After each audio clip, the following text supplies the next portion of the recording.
Montar um time de grandes craques pode ser uma maravilha, tanto financeiramente quanto em campo. Os craques brilham e dão muitas alegrias a todos. Mas será que na prática é sempre assim? Não. E no vídeo de hoje eu vou falar sobre a ascensão e queda dos Galácticos do Real Madrid. O quê?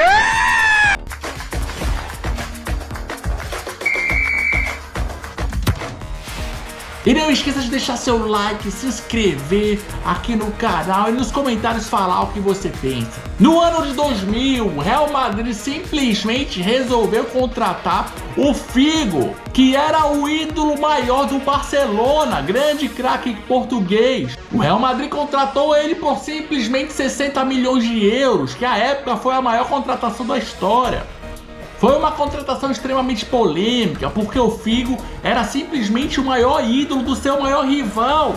É mais ou menos como se o Real Madrid tentasse tirar o Messi do Barcelona, guardadas as devidas proporções. O Figo virou persona non grata e desde então é tratado como Judas e como traidor. A torcida do Barcelona odeia o Figo. E no documentário Caso Figo, a transferência que mudou o futebol, que é simplesmente absolutamente sensacional, disponível na Netflix, você vê claramente que a vida não é tão preto no branco assim.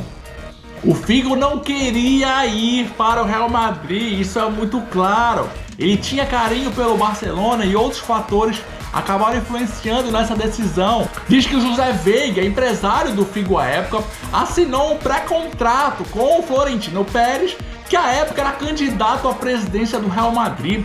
Nesse pré-contrato constava que se o Figo não fosse para o Real Madrid, em caso de eleição do Pérez, o Florentino teria que receber 35 milhões de euros. Olha que louco! Eu tô louco! E adivinha o que aconteceu? O que a Lei de Murphy fala? Se existe uma pequena e remota chance de alguma coisa dar errado, essa coisa vai dar errado. E é assim, basicamente, que a gente entende a Lei de Murphy hoje em dia. O Paulo Furtre e o José Veiga não acreditavam que o Florentino seria eleito. E foi o que aconteceu. Obviamente, né? 3 dias antes da eleição, o Figo se arrependeu. Inclusive, a filha do Figo recebeu ameaças. Ele disse que não ia para o Real Madrid. Não vai não!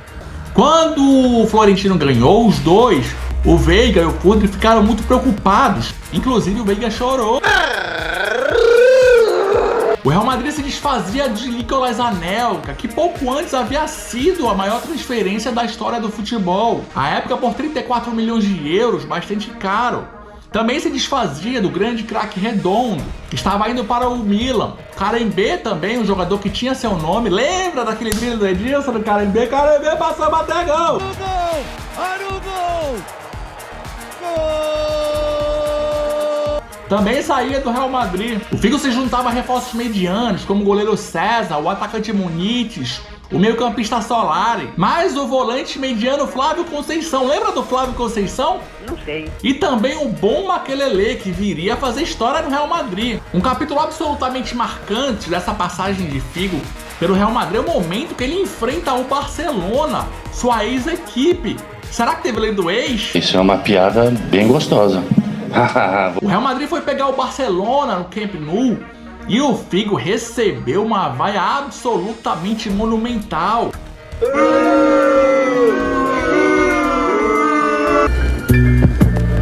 Impressionante.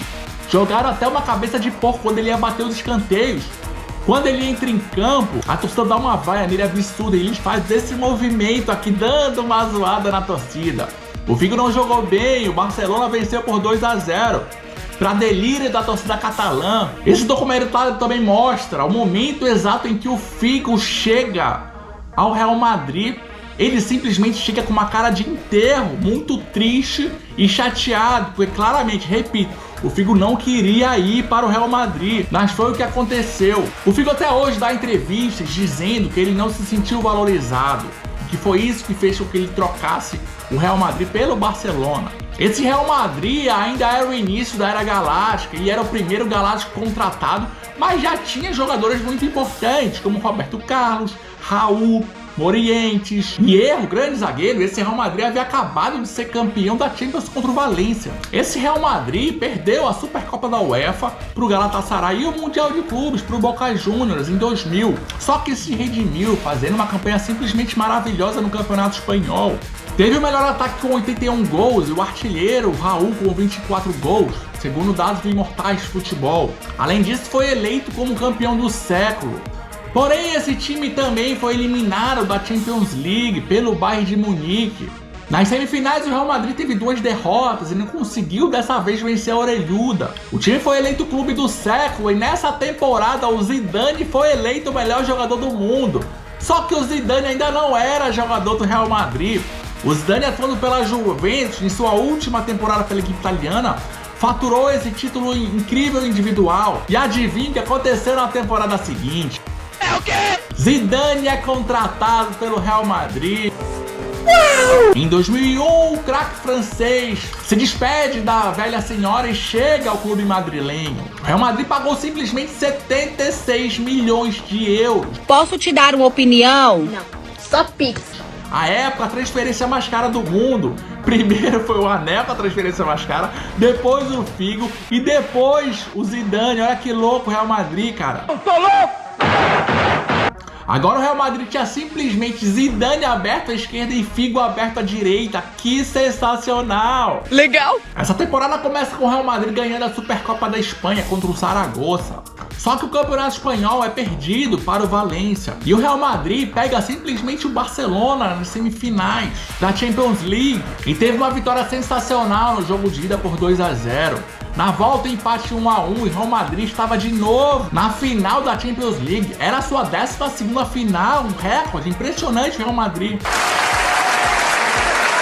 A final da Champions foi disputada contra o Bayer Leverkusen, uma final impressionante. Real Madrid fez 1-0 logo no começo, com o Raul. Só que o grande zagueiro Lúcio, brasileiro, empatou em seguida. E aos 45 do segundo tempo, adivinha o que aconteceu? O quê? Roberto Carlos chega ao fundo, mete um cruzamento sensacional e o Zidane simplesmente dá uma paulada de peito de pé no ar, sem a bola cair no ângulo, um foguetaço, golaço. O gol mais bonito da história das finais da Champions e um dos gols mais bonitos da história do futebol, sim! Impressionante, um gol maravilhoso. Com altíssimo grau de dificuldade, o Real Madrid se sagrou mais uma vez campeão da Champions League. Tudo era sensacional no Real Madrid na temporada seguinte. Adivinha o que aconteceu? Primeiro Figo, depois Zidane e agora Ronaldo Fenômeno. O grande craque brasileiro era contratado pelo Real Madrid. Depois de fazer uma Copa maravilhosa pelo Brasil e de recuperação, o Ronaldo tinha problemas com o Hector Cooper, treinador da Inter de Milão. O Real Madrid pagou 45 milhões de euros. Só que a contratação não foi tão bem recebida assim por uma pessoa no Real Madrid. O documentário Espetacular Galáctico, exibido pela ESPN, o Raul dá uma entrevista deixando isso bem claro na contratação do Ronaldo. O Raul que viria a ser um grande desafeto do Ronaldo. Eu diria mais que o Ronaldo foi desafeto do Raul, porque claramente o Raul é que não gostava do Ronaldo. E isso fica claro em toda a trajetória do Fenômeno, todo mundo sabe disso. O Raul não era fácil, né? O Ronaldo simplesmente tem uma estreia maravilhosa, meus amigos. Ele do banco de reservas entra no meio do jogo contra o Alavés e faz 2 gols. Impressionante. O primeiro gol foi com 1 minuto em campo. Depois do cruzamento do Roberto Carlos, outra vez, domina no peito e manda. Toma! Um belíssimo gol. A bola ainda bate no chão, acho que umas 2 vezes. Belíssimo gol do Ronaldo, que ainda faz mais um gol nessa partida. Estreia somente com 2 gols. Tranquilão, tranquilão. O Real Madrid tinha simplesmente Figo à direita, Zidane à esquerda, Ronaldo como centroavante. Sensacional! O Real Madrid ganhou a Supercopa contra o Feyenoord da Holanda e também venceu o Mundial de Clubes contra o Olímpia. Isso no ano do seu centenário. O Real Madrid ainda conseguiu ser campeão espanhol com sobras. Era um time muito forte que dava espetáculo. E na temporada seguinte veio ele, mais um galáctico, David Beckham, pra jogar Essa cara que eu tô fazendo foi a mesma cara que o Makelele, volante, fez no documentário dos Galácticos pra demonstrar a cara que todo mundo fez quando o Beckham foi contratado. Não pela qualidade do inglês, só que o Beckham era ponta direita no Manchester United. E quem jogava assim no Real Madrid era o Figo, em altíssimo nível, que não ia sair do time, obviamente. Se você já tinha Zidane na esquerda, Figo na direita, Ronaldo como centroavante, o Raul mais atrás, onde é que o Beckham ia jogar? Se você não entendeu, nem eu também. É aí que começa a decadência dos Galácticos, quando o marketing começa a se sobrepor à questão técnica. O Makelele, volante importante, que dava sustentação defensiva pelo centro, ficou sem espaço e acabou se transferindo para o Chelsea. Como jogada de marketing, a chegada do Beckham foi importante, sem dúvida alguma. Vendeu muitas camisas, deu muito dinheiro, mas é aí que a situação começa a ficar difícil. O Real Madrid já tinha problemas defensivos pelos lados, porque o Zidane não ajudava muito pela esquerda e o Figo não ajudava nada pela direita. O Makelele dava essa sustentação por dentro e sem ele, o time ainda ia ter muitos problemas defensivos ainda mais. Isso prejudicou o time tática e fisicamente. Ao lado do Makelele se revezavam Guti, Elgueira, Cambiasso. Outra situação inexplicável que foi determinante para os Galácticos começarem a cair de produção foi a saída do técnico Vicente Del Bosque, que ganhou esses títulos que eu falei e fazia um grande trabalho. Conseguia gerir muito bem o ego dos grandes jogadores e fazia o time jogar de forma organizada. O Del Bosque chegou a dar declarações depois dizendo que chamaram ele de inútil, né? O que é bizarro. A partir daí, o Real Madrid tem uma queda tática e física e passa a ser comandado pelo português Carlos Queiroz, que não tinha currículo para treinar o Real Madrid, provou com um trabalho que não era treinador para estar no Real Madrid, não teve uma carreira à altura de um treinador que poderia estar ali, isso era óbvio. A partir daí começa a ter uma queda física e técnica das grandes estrelas. O Real Madrid foi eliminado das quartas de final contra o Mônaco na Champions League de forma até meio melancólica. Quarto colocado no Campeonato Espanhol e via o Barcelona aos poucos ascender com a chegada do maravilhoso Ronaldinho Gaúcho. Aí começa a piorar, meus amigos. Na temporada seguinte, o zagueiro Samuel é contratado. Bom zagueiro que vinha da Roma, era um zagueiro lento e essa é uma mania que o Real Madrid tinha nessa época. Achar que ia contratar um jogador ia mudar tudo, quando o sistema de maneira geral já estava desgastado. Não era o Samuel que ia resolver o problema coletivo do Real Madrid, que já estava ganhando proporções grandes. Ele, por exemplo, teve um desempenho terrível no Real Madrid. Jogou numa equipe muito mais exposta. Na temporada seguinte, que é quando chega o Samuel, 2004-2005, chega também o zagueiro Woodgate. Bom zagueiro, mas que também tinha muitos problemas de lesão. Juntamente com ele chega o Michael Owen, também era meio que um galáctico, mas qual era a necessidade de ter o Owen numa equipe que já estava ultra ofensiva? Tudo bem, os galácticos já estavam caindo de produção, mas não dava para tirar ainda um dos galácticos, colocar o Owen como titular. Nessa temporada, o Real Madrid começou a ser comandado pelo José Antônio Camacho, depois foi comandado pelo Garcia Ramon e depois simplesmente ele. É muita alegria. Vanderlei Luxemburgo, no auge de sua carreira no Brasil e depois de um trabalho brilhante no Santos, sendo campeão brasileiro, tinha a oportunidade de sua vida. O Luxemburgo na estreia consegue vencer, ele pega um jogo paralisado por ameaça de bomba contra a Real Sociedad e consegue fazer um gol no finalzinho. O Luxa tem um bom início, inclusive consegue vencer de 4-2. O Barcelona, já do Ronaldinho Gaúcho. Só que esse Real Madrid foi vice-campeão espanhol pelo Barcelona e também é eliminado nas oitavas de final contra a Juventus. E aí um episódio marcante na trajetória de Luxemburgo. No jogo de volta, o Luxemburgo tirou o Zidane e botou o Guti. E depois da eliminação, o Zidane falou no vestiário ao Luxemburgo de forma mais ríspida que não era para ele ter sido substituído, nem ele nesse jogo e nem o Ronaldo na primeira partida no jogo de ida, porque os adversários têm medo desse tipo de jogador. O Zidane inclusive afirma que o Luxemburgo não conhecia o futebol europeu. Na tretinha aí, hein? Tá ligado, irmão? Essa temporada também é uma temporada de queda de produção do Figo.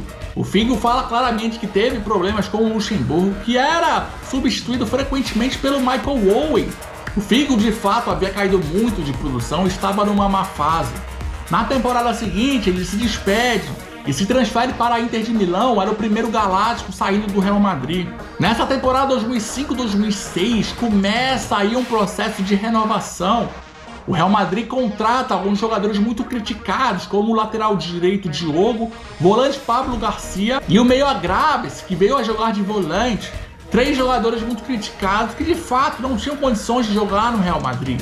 Em contrapartida, o Real Madrid também contratou o Júlio Batista, que viria a ser uma peça extremamente útil na equipe merengue.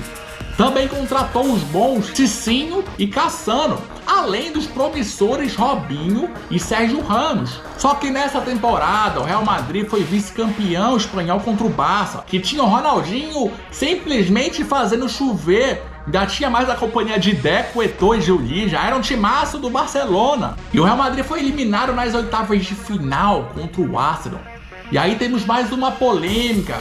No pré-jogo, o Ronaldo Fenômeno disse que não se sentia amado pela torcida do Real Madrid, não se sentia querido, ao que o Raul rebateu dizendo que não era hora de falar sobre esse tipo de assunto na véspera de um jogo.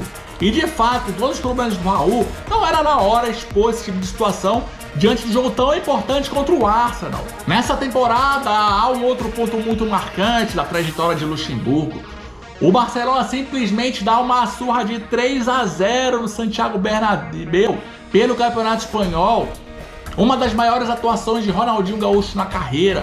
Ele simplesmente humilhou o Sérgio Ramos e foi um dos marcos daquela equipe do Barcelona. Para vocês terem uma ideia, a humilhação foi tanta que a torcida do Real Madrid aplaudiu Ronaldinho Gaúcho depois de um gol de pé, depois que ele dá aquele traço no Sérgio Ramos embaixo do campo. Lembra? Do Bigodão aplaudindo? Lembra? Gostaram da bermuda aí? Gostei, hein? O Luxemburgo foi demitido mesmo depois de uma vitória contra o Getafe de 1-0. A demissão do Luxemburgo é cercada de polêmicas até hoje. O Luxemburgo conta ao portal The Coast que na reta final desse jogo contra o Getafe, o time já vencia por 1-0 e ele resolveu tirar o Beckham. O Beckham havia sido expulso, então ele resolveu tirar o Ronaldo Fenômeno para se proteger e garantir o resultado. Depois do jogo, o Florentino Pérez simplesmente cobrou o Luxemburgo dizendo que aqui era futebol bonito, que ele não devia tirar um jogador como o Ronaldo, mesmo na reta final do jogo. O Roberto Carlos já deu algumas entrevistas dizendo que o problema do Luxemburgo foi ter tirado algumas regalias dos jogadores do Real Madrid. Os jogadores tinham hábito de tomar ali algumas bebidas e o Luxemburgo cortou, o que abreviou a sua passagem pela equipe merengue. Hoje é um dia bom pra beber? Outro episódio muito lamentável, que nem é tão comentado assim aqui no Brasil, mas teve a sua relevância, foi o episódio do Paulo Campos, que à época era auxiliar de Luxemburgo. Paulo Campos que treinou algumas equipes do Brasil. Antes do jogo contra o Barcelona, segundo o Paulo Campos, o Guti alegou uma lesão depois de saber que não seria titular. O Paulo Campos e o Luxemburgo acharam que era mentira, inclusive, segundo o Paulo Campos, mandaram ele fazer uma ressonância que não constatou nada. Esse episódio foi relatado pelo Paulo Campos ao GE. O Luxemburgo foi substituído pelo Juan Lopes Caro, que ficou apenas um mês no comando do Real Madrid. Na temporada seguinte, 2006-2007, inicia-se uma breve renovação. O Zidane simplesmente abandona a carreira. Depois de fazer uma boa Copa e fazer aquele jogo simplesmente sensacional contra o Brasil, dando chapéu no Ronaldo, fazendo tudo.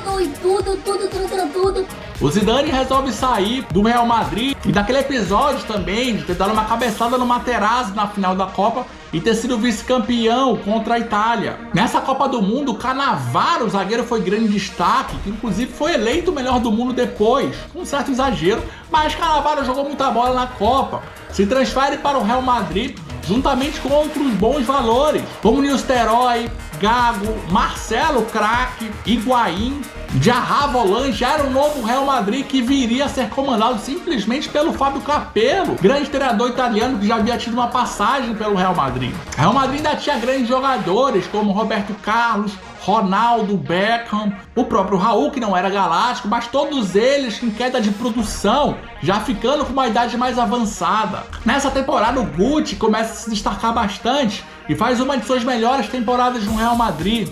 Nessa temporada o Real Madrid é campeão espanhol. O Barcelona foi o vice-campeão e já era um Barça que dava sinais de desgaste, de queda de produção. Mas o Real Madrid não tinha nada a ver com isso, se beneficiou dessa situação. O último jogo foi emocionante, porque os dois times jogavam ao mesmo tempo. E o espanhol Reis, que veio depois a falecer, entrou no jogo e fez 2 gols, garantindo a vitória do Real Madrid e o título. As duas equipes terminaram com a mesma pontuação, só que no critério de desempate, o Real Madrid se sagrou campeão espanhol. O volante Emerson, também contratado nessa temporada, em entrevista ao podcast LTDA, disse que o Real Madrid chegou até 10 pontos de desvantagem para o Barcelona e depois reverteu a situação. Foi campeão espanhol o Real Madrid. Só que o time foi eliminado nas oitavas de final da Champions League para o Bayern de Munique, outra vez sem Champions League. Esse time do Capello não era uma equipe brilhante, inclusive era um time até mais defensivo. Mesmo mais defensivo, era muito mais ofensivo que os times que o Cannavaro já atuou. Eu gostei, hein? Pra vocês terem uma ideia, o zagueiro que foi contratado com muita pompa teve muita dificuldade no início. Era mais exposto, teve muitos problemas pra desenvolver o seu grande futebol e só na reta final ele melhorou. Outra curiosidade é que simplesmente o time, mesmo campeão espanhol, teve o Capello demitido na temporada seguinte, porque simplesmente não jogava o futebol maravilhoso que o Real Madrid sempre quis. Essa temporada também marca a saída de Ronaldo Fenômeno. O Ronaldo estava já com problemas muito fortes com a balança e problemas com o Capello, que reclamava dessa situação. Em uma entrevista ao Marca, o Capello chegou a falar que o Ronaldo estava pesando na faixa de 100 quilos e que ele ia muito em festas e que jogadores do Real Madrid o acompanhavam. O Berlusconi, à época dirigente do Milan, fez uma consulta ao próprio Capello se poderia contratá-lo. O Capello não recomendou e, segundo o Capello, no dia seguinte o Ronaldo estava onde? No Milan. Sou gordinho gostoso, gordinho gostoso. Essa temporada também marca a saída de David Beckham do Real Madrid. Mesmo com o título espanhol, ele resolve rumar para o Los Angeles Galaxy dos Estados Unidos. Outro que resolveu sair foi também o grande craque Roberto Carlos. Na eliminação para o Bayern de Munique, ele comete uma falha e recebe muitas críticas, o que o deixou muito incomodado. Ele resolve se transferir para o Fenerbahçe da Turquia. E aí temos simplesmente o fim da Era dos Galácticos, uma era inicialmente muito vitoriosa, de time muito forte, ganhou muita coisa e de fato deu espetáculo, porque tinha muitos craques organizados de forma coletiva pelo grande treinador que era o Del Bosque. Quando o marketing sobrepôs a questão técnica, com a contratação do Beckham, a saída do Makelele e a saída do Del Bosque, a coisa começou a desandar, como vocês viram. Além disso, teve a queda de produção e o envelhecimento dos grandes craques galácticos. Faltou, sem dúvida alguma, o comando de um excelente treinador, ou a permanência dele, no caso era o Del Bosque. Além disso, também faltou a mão de um dirigente mais atuante para começar uma renovação mais cedo. Aqueles grandes craques que eu citei caíram de produção e continuaram na equipe mesmo assim. O europeu geralmente é muito grato aos craques que fazem história, o que é ótimo. Só que muitas vezes essa gratidão passa do ponto e acaba se sobrepondo à questão técnica, o que não pode acontecer nunca. Então é isso, meus amigos. Se inscreva aqui no canal, escreva aqui nos comentários o que você achou do vídeo. O que você achou dessa era galáctica? Foi mesmo sensacional? Caíram mesmo de produção? E até o próximo vídeo.